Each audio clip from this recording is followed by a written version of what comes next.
Assalamualaikum, apa khabar semua? Terima kasih kerana sudi singgah ke channel saya. Saya harap anda semua berada dalam keadaan sihat dan bahagia selalu, insya-Allah. Dalam video kali ini saya nak kongsikan dua kisah seram. Tanpa membuang masa, jom kita teruskan dengan kisah pertama.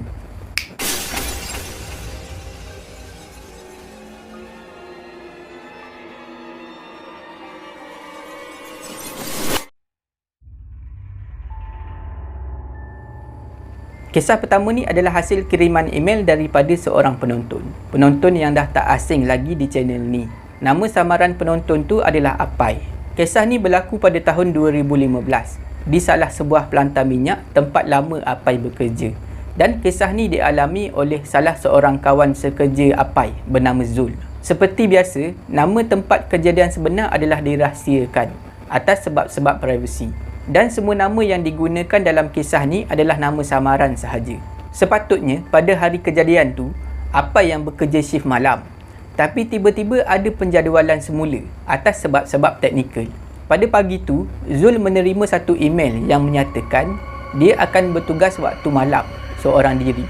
Sebab salah seorang kawan dia yang bernama Ciu yang sepatutnya bekerja malam bersama dengan dia terpaksa balik atas urusan kecemasan. Setelah selesai sarapan pagi, lebih kurang pukul 10 pagi, Zul masuk ke dalam bilik untuk berehat. Sebab malam nanti dia akan bertugas. Di pelantar minyak tu, semua bilik pekerja ada 2 katil double decker. Maknanya dalam satu bilik boleh menempatkan 4 orang pekerja lah. Zul tidur di katil bawah. Di katil atas dia, katil double decker tu di bahagian atas, adalah tempat tidur kawan dia yang bernama Ciu yang dah balik tadi, yang dah balik kes emergency tadi. Pada masa tu sebenarnya Zul dia tak mengantuk, tapi dia paksa diri dia untuk tidur sebab malam tu dia akan bekerja. Jadi pada masa tu Zul ni baring dan pejam mata dia walaupun dia tak mengantuk. Sedang Zul cuba paksa diri dia untuk tidur tu, Zul terdengar pintu bilik dibuka dan ada seseorang dah masuk dalam bilik. Orang tu naik atas katil di bahagian atas, katil Ciu. Orang tu baring atas katil. Bila dah jadi macam tu, Zul rasa pelik lah. Sebab Ciu yang duduk di katil atas dah balik pukul 7 pagi tadi. Dah balik menaiki chopper, menaiki helikopter. Tapi bila Zul fikir balik, mungkin ada room boy yang sedang mengemas di katil atas. Room boy ni adalah pekerja yang ditugaskan untuk mengemas bilik. Boleh jadi sebelum Ciu balik, dia pesan kepada salah seorang room boy ni untuk kemas katil dia. Zul pun sambung semula tidur, tapi dia terjaga semula. Sebab dia terdengar ada bunyi orang menangis di katil atas. Zul mula rasa berdebar dan dia rasa takut. Sebab bila Zul dengar betul-betul, suara tangisan dari katil atas tu adalah suara tangisan seorang perempuan. Mendayu-dayu bunyi suara dia menangis, seolah-olah sedih sangat-sangat. Bila Zul dengar benda macam tu, sesuatu yang mustahil dan menyeramkan macam tu, Zul cepat-cepat bangun dari katil dan berlari keluar dari bilik tidur. Berlari menuju ke bilik TV. Zul tak ceritakan kejadian tu kepada sesiapa pun pada pagi tu. Dan pada masa tu Zul buat keputusan untuk tidur di bilik TV. Dia paksalah diri dia macam mana pun untuk tidur dalam bilik TV pada masa tu. Zul rasa sangat takut pada masa tu sebab dia tahu di atas pelantar minyak tempat dia bekerja memang tak ada seorang pun perempuan. Cuma sekali-sekala memang adalah seorang dua pekerja kontraktor perempuan yang datang bekerja. Itu pun cuma beberapa hari je. Lepas tu dia orang balik. Tapi kalau betul pun ada pekerja perempuan, dia orang dah disediakan bilik yang berasingan, jauh daripada pekerja-pekerja lelaki. Akhirnya Zul berjaya melelapkan mata, tertidur juga di dalam bilik TV tu. Setelah sekian lama memaksa diri untuk tidur, menjelang petang barulah Zul bangun dan masuk semula ke dalam bilik tidur dia. Bila Zul masuk, Zul nampak tercegat 2 orang kawan dia sedang berbual dalam bilik. Salah seorang kawan Zul tanya Zul, Zul, kain selendang siapa ni atas katil Ciu tu? Kotor pula tu, berlumpur. Ni kalau ketua kita nampak mesti kena marah. Seorang lagi kawan Zul tanya, kau ni dah kenapa Zul? Tidur dalam bilik TV tu, kau dah buang terbiat ke? Zul mula bercerita kepada 2 orang kawan dia tu apa yang dah dia alami pagi tadi. Dia ceritalah masa dia cuba nak tidur, lepas tu dia terdengar ada orang masuk bilik. Orang tu naik dekat atas katil Ciu. Lepas tu orang tu menangis, suara perempuan dia menangis. Lepas tu dia bagi tahulah sebab itulah dia tidur dalam bilik TV. 2 orang kawan Zul yang mendengar pada masa tu cuma membisu je, tak cakap apa-apa. Akhirnya dia orang bertiga panggil seorang room boy ni untuk membuang selendang berwarna merah tu yang ada di atas katil Ciu. Bila Rumboy dah sampai dekat bilik, dia tengok selendang warna merah yang ada lumpur tu, dia pun mengerutkan dahi. Mungkin dia berfikir benda yang sama. 3 orang ni fikir, macam mana selendang warna merah berlumpur tu boleh berada di atas katil tu. Diorang berempat yang berada dalam bilik pada masa tu hanya berpandangan sesama sendiri. Salah seorang kawan Zul berpesan supaya merahsiakan kejadian tu sebab dikhawatiri akan menyebabkan huru-hara di pelantar minyak kalau semua orang tahu. Jam 8 malam, Zul memulakan tugas membuat pemantauan di sekitar proses area di kawasan pelantar minyak. Bila Zul tiba di kawasan subcellar deck, Zul tiba-tiba ternampak ada kelibat 3 orang pekerja kontraktor berdiri dalam keadaan posisi membelakangi Zul. Ketiga-tiga pekerja tu kelihatan lengkap dengan PPE, maknanya pakaian keselamatan lah. Zul rasa agak pelik sebab setahu dia tak ada satu pun permit to work ataupun PTW yang dipohon oleh kontraktor untuk bekerja malam pada malam tu. Saya tak pastilah Zul ni mungkin orang keselamatan, orang safety officer ke apa, tak tahulah. Tapi kalau ada orang nak bekerja, perlu minta permit melalui dia. Dan pada malam tu memang tak ada satu pun permohonan untuk bekerja, permit to work pada malam tu. Yang bertambah pelik, 3 orang pekerja tu tak bergerak langsung, hanya berdiri kaku je. Bulu roma Zul mula menegak seluruh badan. Zul mula rasa seram sejuk pada masa tu. Tapi Zul cuba berfikiran positif. Boleh jadi dia terlepas pandang keberadaan PTW sebentar tadi. Ataupun mungkin ada kerja yang urgent yang perlu diselesaikan secepat mungkin. Tanpa berfikir panjang, Zul perlahan-lahan mendekati 3 orang pekerja tu untuk dapatkan kepastian. Tapi bila Zul menyapa, tak ada respon daripada 3 orang pekerja tu. Jarak Zul dengan 3 orang pekerja tu sangat dekat. Hanya beberapa meter saja. Boleh jadi diorang bertiga ni tak dengar sebab di tempat proses area tu memang bising. Zul sekali lagi menyapa dengan nada yang agak tinggi, tapi sama juga, masih lagi tak ada respon. Bila Zul tengok 3 orang tu langsung tak beri respon, Zul akhirnya melangkah menuju lebih hampir dengan ketiga-tiga orang pekerja tu. Zul dah hulurkan tangan nak tepuk bahu salah seorang pekerja tu lah. Tapi belum sempat Zul memegang bahu salah seorang pekerja tu, tiba-tiba ketiga-tiga orang pekerja tu berpaling serentak menghadap Zul. Pada masa itulah Zul terkejut sebab tak pernah terlintas di fikiran Zul akan terserempak dengan benda macam ni seumur hidup dia. Apa yang Zul nampak pada masa tu, ketiga-tiga orang pekerja tu seolah-olah tak berjasad, macam dalam filem Hollow Man atau dalam bahasa Melayu, orang halimunan. Orang halimunan pakai PPE. Apa yang sedang disaksikan depan mata Zul pada masa tu adalah 3 coverall, 3 safety helmet dan 3 pasang safety boot, seolah-olah dipakai oleh 3 orang Hollow Man, Invisible Man. Bila Zul dah nampak benda macam tu, Zul jadi kaku, tak boleh nak bergerak. Dia tak boleh nak bernafas dan tiba-tiba mata dia jadi gelap. Dia pengsan dekat situ. Tak pasti lama mana Zul pengsan.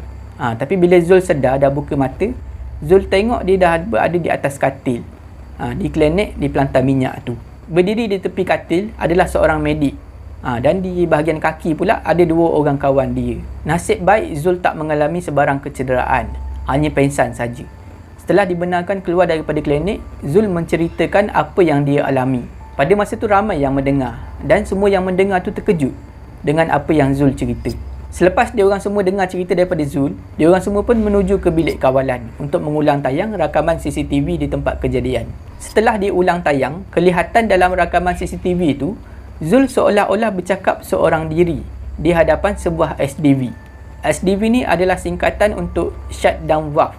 Tak tahulah injap apa, injap tutup ke apa, saya pun tak tahulah macam mana SDV tu. Kelihatan Zul bercakap seorang diri depan SDV tu. Lepas tu tiba-tiba Zul pengsan, jatuh pengsan. Kejadian misteri tu dah diketahui oleh kebanyakan pekerja di pelantar minyak. Menjelang waktu malam, kesemua pekerja di pelantar minyak bersembahyang mengikut kepercayaan agama masing-masing. Keesokan paginya, barulah ada seorang pekerja senior ni ceritakan pasal SDV tu.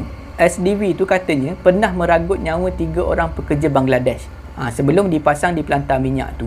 Menurut senior tu, ketika proses mengangkat SDV tu dari lori kontena, tiba-tiba hos hidrolik kren lori yang angkat SDV tu tiba-tiba terputus, mengakibatkan SDV yang diangkat tu yang seberat 4.9 tan terjatuh dan menghempap 3 orang pekerja Bangladesh, dan ketiga-tiga mangsa maut di tempat kejadian. Kesemua pekerja yang mendengar cerita daripada senior tu hanya keluh mendiamkan diri. Apa yang diorang boleh buat hanyalah berpandangan antara satu sama lain. Maka terungkailah satu misteri. Tapi, kes selendang merah berlumpur yang ada di atas katil Ciu masih lagi kekal menjadi misteri. Dan hanya Zul, dua orang kawan sebilik dia dan seorang room boy yang tahu mengenai kejadian selendang merah tu. Kisah kedua ni adalah hasil kiriman email daripada seorang penonton yang bernama Saiful. Lebih kurang 2 video sebelum ni saya pernah gunakan nama samaran Saiful. Tapi yang itu nama samaran lah. Yang ini Saiful nama sebenar. Saiful berasal dan bekerja di Sibu, Sarawak. Saiful ni dia bukan orang biasa. Dia memiliki satu kelebihan yang jarang ada pada manusia normal. Mata Saiful sejak daripada kecil lagi mudah ternampak benda-benda halus yang sepatutnya tak kelihatan oleh mata manusia. Kisah ni berlaku beberapa tahun yang lalu. Saiful tak sebutkan secara spesifik tahun berlakunya kejadian ni. Saiful bekerja di sebuah hospital di Sibu, Sarawak dan tinggal di rumah orang tua dia yang terletak di kawasan kampung. Pada satu malam, Saiful bertugas macam biasa, membersih dan menguruskan satu jenazah. Saiful tak ingat jenazah tu Islam atau bukan Islam. Tapi kalau daripada penceritaan Saiful ni, jenazah tu saya rasa Islam lah. Proses pengurusan jenazah tu berjalan lancar. Beberapa hari lepas tu, semasa Saiful berada di rumah, dia nak cuci baju pada masa tu. Nak basuh baju uniform kerja dia. Saiful terperasan ada seutas tali yang berwarna putih dalam poket uniform kerja dia. Tali tu tak lain tak bukan adalah tali yang digunakan untuk mengapan mayat. Saiful mula teringat, masa dia nak kapankan mayat malam hari tu, tali yang ikat di atas kepala mayat terlalu panjang. Jadi Saiful potong dan simpan dalam poket uniform dia. Pada malam hari yang sama, pada masa tu dah pukul 12.30, tengah malam, Saiful berada di dalam bilik dia. Dah ready nak tidur lah pada masa tu. Kedudukan bilik Saiful dalam rumah tu adalah yang paling depan. Keadaan bilik Saiful seperti mana keadaan rumah kampung. Terdapat satu ruang terbuka di sebelah atas dinding untuk memudahkan pengaliran udara. Biasalah rumah kampung memang macam tu. Memandangkan dah lewat, Saiful dah mula rasa mengantuk. Memang nak tidur lah pada masa tu. Akhirnya dia pun terlelap. Baru je terlelap, tiba-tiba Saiful terjaga. Sebab terdengar satu bunyi seperti ada sesuatu yang melompat di bilik sebelah. Padahal bilik tu kosong, tak ada penghuni. Disebabkan Saiful dah terlalu mengantuk pada masa tu, Saiful buat tak tahu je. Tak pedulikan bunyi tu. Tapi tiba-tiba bunyi tu sekarang ni kedengaran dari arah atas bilik Saiful. Tadi kat bilik sebelah, sekarang dah berpindah ke bilik Saiful pula. Tak cukup dengan bunyi melompat tu, Saiful terdengar pula bunyi suara dengusan. Kuat bunyi dengusan tu. Saiful buka mata perlahan-lahan. Saiful terperanjat. Dia ternampak di bahagian ruang atas dinding bilik yang terbuka tu, ada satu benda berbungkus kain putih sedang terjulur masuk ke dalam bilik dia. Benda tu nampak sebiji macam mayat yang dah dikafan. Benda tu tiba-tiba entah macam mana, sekelip mata je sekarang ni, dah berdiri betul-betul di hadapan Saiful yang sedang berbaring. Saiful nampak kain putih yang membalut benda tu, nampak macam dah lusuh dan bercampur dengan warna tanah. Bila nampak je makhluk tu, Saiful pun terus mengalihkan pandangan ke bawah. Bila Saiful melihat dari bawah sehingga ke paras pinggang, Saiful sempat mengira berapa ikatan yang ada pada benda berbungkus tu. Ikatan tu ada satu kat bawah dekat kaki, satu di bahagian lutut dan terakhir yang Saiful nampak adalah di bahagian perut. Oleh kerana Saiful ni bekerja di ward hospital dan memang dah selalu mengapankan mayat, Saiful tahu benda ni cuba nak tiru, nak menjelma menyerupai mayat yang dah dikapan. Jadi Saiful sedar, benda yang berdiri dekat depan dia pada masa tu adalah makhluk yang dikenali sebagai pocong. Masa tu barulah Saiful teringat pasal tali yang ada dalam uniform dia masa nak basuh baju tadi. Mungkin sebab tali itulah pocong tu menjelma. Tapi Saiful ni memang dah biasa dengan benda-benda macam ni. Jadi dia cuma buat tak peduli je. Malas nak layan benda tu. Dia tarik selimut dan sambung tidur. Cerita Saiful sampai dekat situ je. Habis macam tu je.